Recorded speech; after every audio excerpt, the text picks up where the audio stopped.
The Lorax by Dr. Seuss.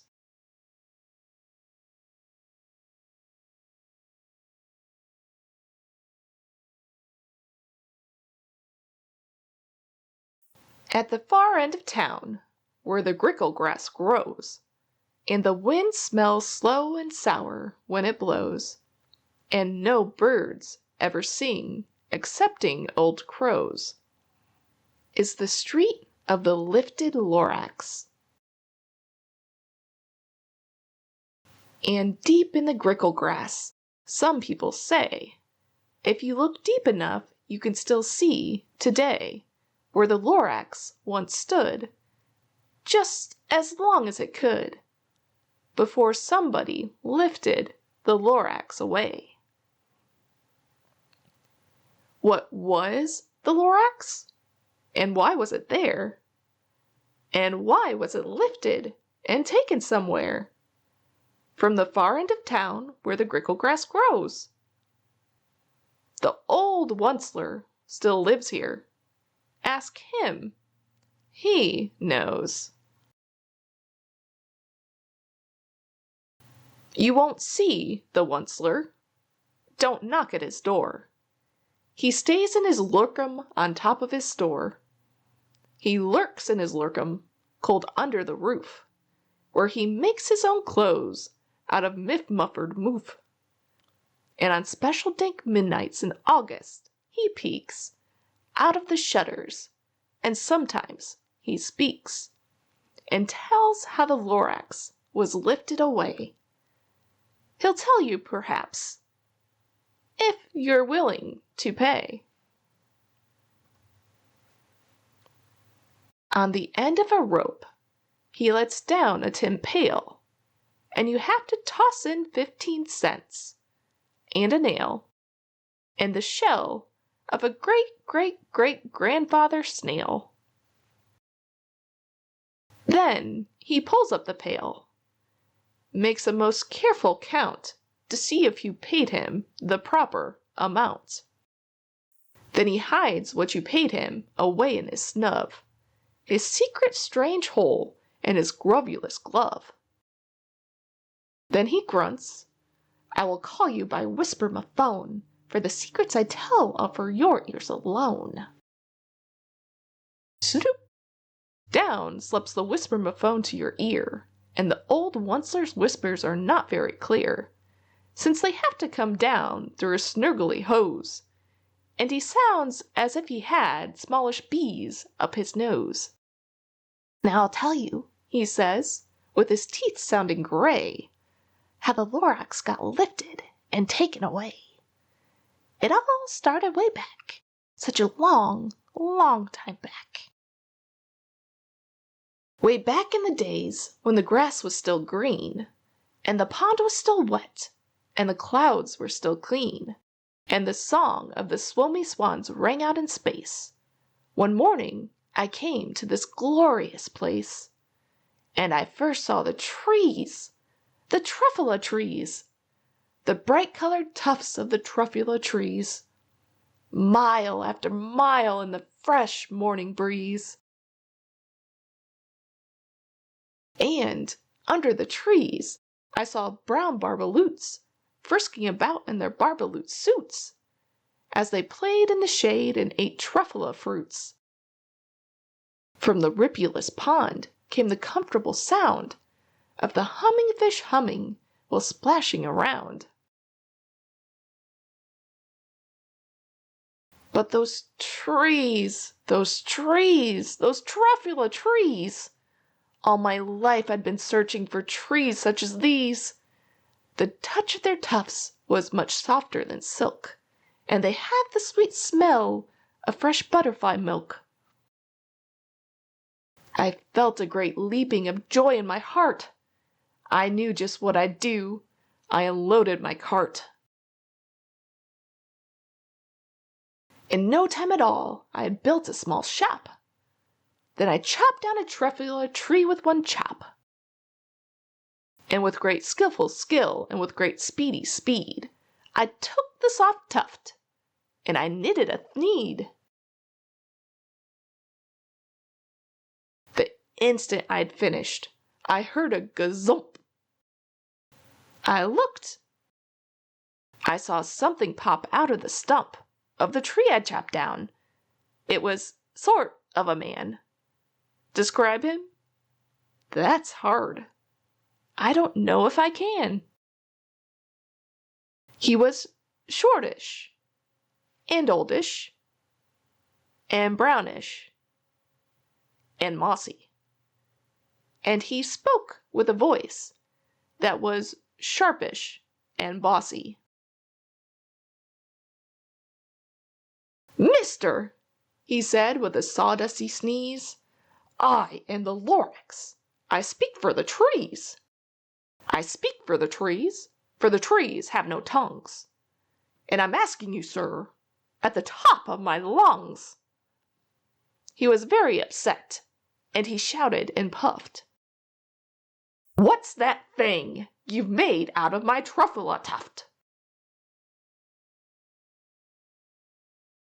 "Look, Lorax," I said, "there's no cause for alarm. I chopped just one tree. I am doing no harm. I'm being quite useful. This thing is a thneed. A thneed's a find something that all people need. It's a shirt. It's a sock. It's a glove. It's a hat. But it has other uses. Yes, far beyond that. You can use it for carpets, for pillows, for sheets, or curtains, or covers for bicycle seats." The Lorax said, "Sir, you're crazy with greed. There is no one on earth who would buy that full need." But the very next minute, I proved he was wrong. For just at that minute, a chap came along, and he thought that the thneed I had knitted was great. He happily bought it for $3.98. I laughed at the Lorax. "You poor stupid guy! You never can tell what some people will buy." "I repeat," cried the Lorax, "I speak for the trees." "I'm busy," I told him. "Shut up, if you please." I rushed across the room and in no time at all built a radiophone. I put in a quick call. I called on my brothers and uncles and aunts, and I said, "Listen here, here's a wonderful chance for the whole Onceler family to get mighty rich. Get over here fast. Take the road to North Nitch. Turn left at Weehawken, sharp right at South Stitch." And in no time at all, in the factory I built, the whole Onceler family was working full tilt. We were all knitting thneeds, just as busy as bees, to the sound of the chopping of Truffula trees. Then, oh baby, oh, how my business did grow! Now chopping one tree at a time was too slow. So I quickly invented my super axe hacker, which whacked off 4 Truffula trees at one smacker. We were making thneeds 4 times as fast as before. And that Lorax? He didn't show up anymore. But the next week, he knocked on my new office door. He snapped, "I'm the Lorax, who speaks for the trees, which you seem to be chopping as fast as you please. But I'm also in charge of the brown barbaloots, who played in the shade in their barbaloot suits, and happily lived, eating truffula fruits. Now, thanks to your hacking my trees to the ground, there's not enough truffula fruit to go round. And my poor barbaloots are all getting the crummies, because they have gas and no food in their tummies. They loved living here, but I can't let them stay. They'll have to find food, and I hope that they may. Good luck, boys," he cried, and he sent them away. I, the onceler, felt sad as I watched them all go. But business is business, and business must grow, regardless of crummies and tummies, you know?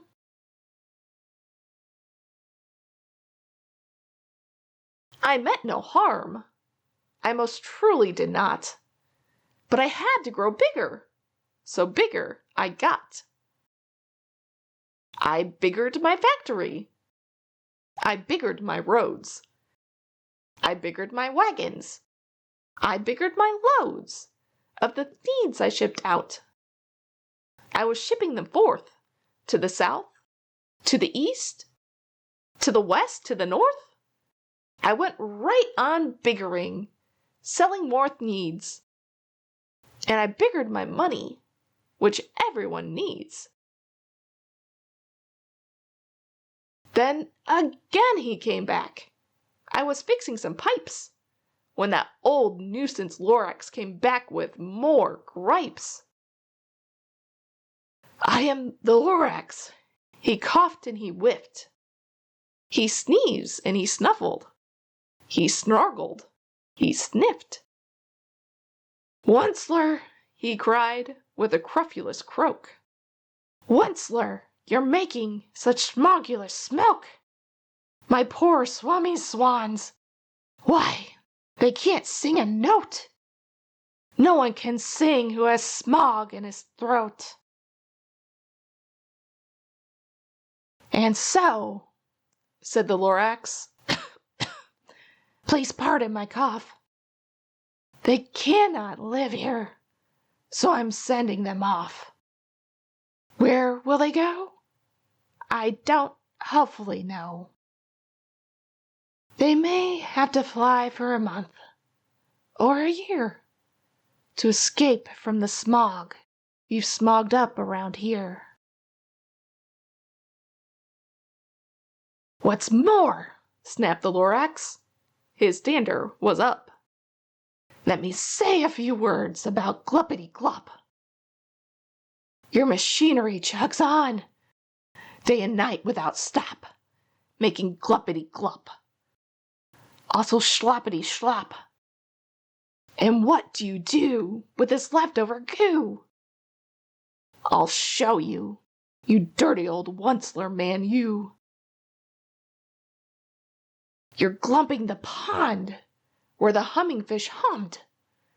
No more can they hum, for their gills are all gummed. So I'm sending them off. Oh, their future is dreary. They'll walk on their fins and get woefully weary, in search of some water that isn't so smeary. And then I got mad. I got terribly mad. I yelled at the Lorax. Now listen here, Dad. All you do is yap, yap, and say bad, bad, bad, bad. Well, I have my rights, sir, and I'm telling you, I intend to go on doing just what I do. And for your information, you Lorax, I'm figuring I'm biggering. And biggering, and biggering, and biggering. Turning more Truffula Trees into needs which everyone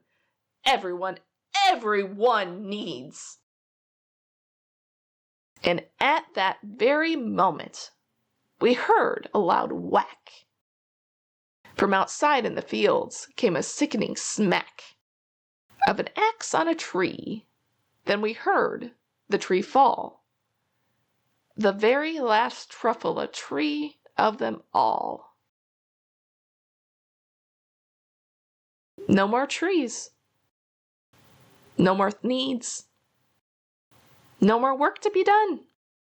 So, in no time, my uncles and aunts, everyone, all waved me goodbye.